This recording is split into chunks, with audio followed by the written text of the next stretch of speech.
अस्सलाम वालेकुम students, how are you? I hope that you will be fine.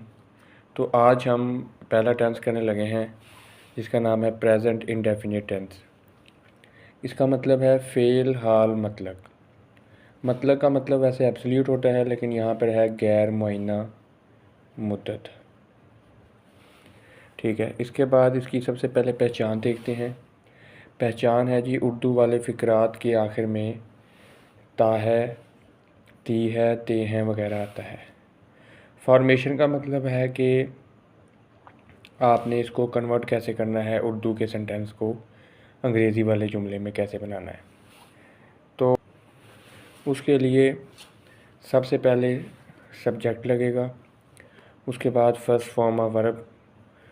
और यहाँ पे एक बात याद रखनी है कि अगर सब्जेक्ट हमारा जो है वो सब्जेक्ट जो है वो ही, शी, इट या सिंगुलर नाउन हो तो फर्स्ट फॉर्म ऑफ वर्ब के साथ एस या एस लगेगा। इसके बाद ऑब्जेक्ट लगेगा। ठीक है, अगर मैं सिंपल इसका स्ट्रक्चर लिखूं तो हमारे पास लगेगा subject plus first form of verb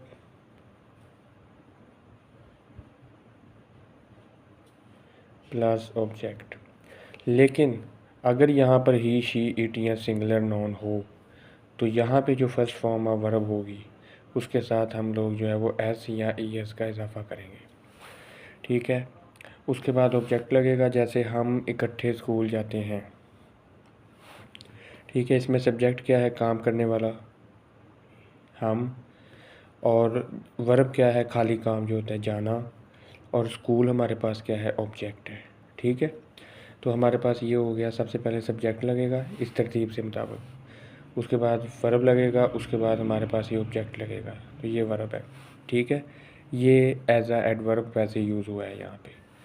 अब वो स्कूल जाता है, ही सबसे पहले सब्जेक्ट लगेगा, ये सब्जेक्ट लग गया क्योंकि इसमें सबसे पहले सब्जेक्ट क्या है? वो। उसके बाद फर्स्ट फॉर्म ऑफ वर्ब लगेगी, तो वर्ब यहाँ पे क्या है? जाना। इसकी फ़र्स्ट फॉर्म क्या होगी? गो। ये गो लग गया।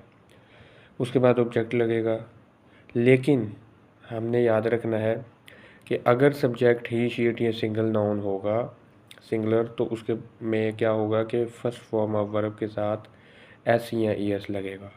तो यहाँ पे मैंने ई एस लगा दिया, गोज़ बन गया, इसलिए गोज़ लगाया। अगर यहाँ पर होता मैं स्कूल जाता हूँ तो फिर आई आना था और आई के साथ आ जाना था गो। ठीक है, गोज़ नहीं आना था, आई गो टू स्कूल, मैं स्कूल जाता हूँ। ठीक है, तो इसका मतलब है कि एस सी एस का इजाफा कब करेंगे? सिंपल सेंटेंस में करेंगे। ठीक है, और शर्त ये है कि यहाँ पर सब्जेक्ट जो है वो ही, शीट या सिंगुलर नाउन होना चाहिए। उसके बाद हमारे पास नेगेटिव सेंटेंसेस कैसे बनेंगे? सबसे पहले सब्जेक्ट लगेगा, उसके बाद डू नॉट या डस नॉट लगेगा, उसके बाद फर्स्ट फॉर्म ऑफ वर्ब लगेगी। ठीक है, अगर मैं इसका सिंपल स्ट्रक्चर लिखूं तो सिंपल स्ट्रक्चर इसका बनेगा, सबसे पहले सब्जेक्ट प्लस डू नॉट या डस नॉट, उसके बाद फर्स्ट फॉर्म ऑफ वर्ब, और उसके बाद फिर क्या लगेगा? ऑब्जेक्ट। ये इसका जो है वो एक आपके सामने नेगेटिव आ गया। तो सबसे पहले, और ये भी याद रखना है आपने कि ही, शी, इट या सिंगुलर नाउन के साथ जो है वो डज नॉट आता है। ये मैंने लिखा हुआ है, ये डज नॉट है, और बाकी सब के साथ डू नॉट है। अब बाकी सब में क्या क्या आता है? बाकी सब में जो है वो आई आ सकता है। ठीक है, आई, वही, ठीक है, दे, यू।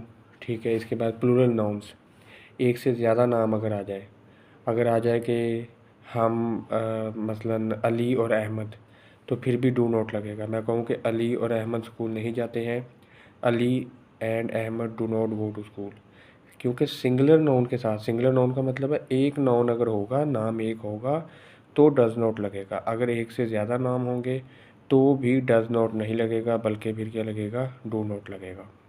आई के साथ भी do not, we, they, you, plural nouns के साथ क्या लगेगा? डू नॉट लगेगा। अच्छा, उसके बाद अब हम आ जाते हैं इंट्रोगेटिव सेंटेंसेस की तरफ। इंट्रोगेटिव सेंटेंसेस में जो है वो वैसे ही सबसे पहले से डू या डज लगेगा। ठीक है, उसके बाद सब्जेक्ट लगेगा, उसके बाद जो है वो फर्स्ट फॉर्म ऑफ वर्ब लगेगी, उसके बाद ऑब्जेक्ट लगेगा और सवालिया निशान यानी कि साइन ऑफ इंटेरोगेशन लगेगा। ये जो साइन होता है, ठीक है, इसको बोलते हैं साइन ऑफ इंटेरोगेशन। तो इसमें भी अगर स्ट्रक्चर बनाए तो सबसे पहले क्या बन जाएगा, सिंपल अगर एक लाइन में आपने स्ट्रक्चर बनाना है इस सारी को तरतीब से अगर हम लिखना चाहें तो ये भी बहुत आसान है। सबसे पहले हमारे पास डू या डस लगेगा, ठीक है, उसके बाद क्या लगेगा, सब्जेक्ट लगेगा, उसके बाद फर्स्ट फॉर्म ऑफ वर्ब की लगेगी, ठीक है, उसके बाद क्या लगेगा, ऑब्जेक्ट लगेगा और साइन ऑफ इंटरोगेशन। मसलन क्या वो स्कूल जाता है, does he go to school आएगा, और क्या वो ख़त लिखता है, does he write a letter. तो इसमें भी वैसे ही है, ही शी इट या सिंगुलर नाउन होगा तो उसके साथ डज़ लगेगा, ठीक है, ही शी इट या सिंगुलर नाउन होगा तो उसके साथ क्या लगेगा, डज़, और बाकी सब के साथ जो है वो डू लगेगा, मसलन do I we they you वगैरह के साथ। Does he write a letter, और ये याद रखना है नेगेटिव हो या इंटेरोगेटिव हो, ठीक है, इसको इंटेरोगेटिव भी पढ़ते हैं, इंट्रोगेटिव भी पढ़ते हैं कुछ, इसकी प्रोनाउंसिएशन जो है। तो आप लोगों ने जो है वो जब भी आप इंटेरोगेटिव बनाएंगे या नेगेटिव बनाएंगे तो उसमें SCS वाला फॉर्म ख़त्म हो जाएगी, इंटेरोगेटिव प्लस नेगेटिव में भी ख़त्म हो जाएगी। अब याद रखना है कि सिर्फ SCS जो है वो, ये जो हमने SCS लगाया था, ये सिर्फ जो है वो सिंपल सेंटेंसेस में आएगा, ठीक है, ये सिंपल। अगर यही सेंटेंस नेगेटिव होगा तो यहाँ नहीं आएगा, अगर यही सेंटेंस इंटेरोगेटिव होगा तो यहाँ नहीं आएगी SCS, ठीक है। तो SCS की शर्त आपने याद रखनी है, प्रेजेंट इंडेफिनिट के पूरे टेंस के अंदर SCS सिर्फ सिंपल सेंटेंस में आता है, ठीक है। दो शर्तें हैं इसकी, पहली शर्त क्या है कि जो सेंटेंस है वो क्या होना चाहिए, वो सिंपल होना चाहिए, और दूसरी शर्त क्या है कि सब्जेक्ट जो है वो हमारे पास ही शी इट या सिंगुलर नाउन होना चाहिए, फिर जो है वो SCS लगना है। इसके अलावा और SCS किसके साथ लगना है, फर्स्ट फॉर्म ऑफ वर्ब के साथ। अब ये देखें इंटेरोगेटिव और नेगेटिव है तो इसमें भी ज़ाहिरी बात है SCS नहीं लगेगा। सबसे पहले डू या डज, फिर सब्जेक्ट लगेगा, उसके बाद नॉट लगेगा, उसके बाद फर्स्ट फॉर्म ऑफ वर्ब, फिर ऑब्जेक्ट, फिर वैसे ही। मसलन अब देखें इंटेरोगेटिव प्लस नेगेटिव का मतलब है इसमें जो है वो सवाल भी है और नेगेटिव भी है।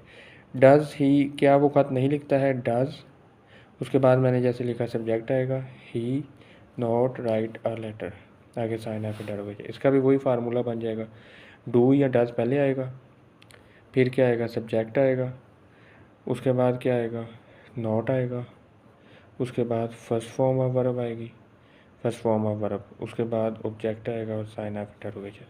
तो आप ये फार्मूला भी बना सकते हैं, ठीक है, ये जैसे मैंने फार्मूला बनाया, ये इंटेरोगेटिव का है, ये नेगेटिव का है, नेगेटिव प्लस इंटेरोगेटिव का है, सॉरी, और ये जो है ये मैंने बनाया था खाली जो है वो नेगेटिव का। ये टेंसेस इसकी बहुत ज़्यादा डिटेल है, ठीक है, ये बहुत ज़्यादा यूज़ होता है। आप इसको पढ़ने के लिए डिफरेंट बुक्स पढ़ सकते हैं, ठीक है। मैं आपको सजेस्ट करने के लिए ये एक बुक बता देता हूँ, रैन एंड मार्टिन की इंग्लिश ग्रामर है, आप ये पढ़ लेंगे, और भी काफ़ी डिटेल है इसके अंदर लिखी हुई है, ठीक है। तो ये है बेसिक्स, आपको जो टेंसेस मैंने बताए हैं ये बिल्कुल बेसिक्स है, ठीक है। इसके अलावा मज़ीद डिटेल जो है वो आपको अगली वीडियोज़ में बता दी जाएगी। थैंक यू, दुआओं में याद रखिएगा। अल्लाह हाफिज़।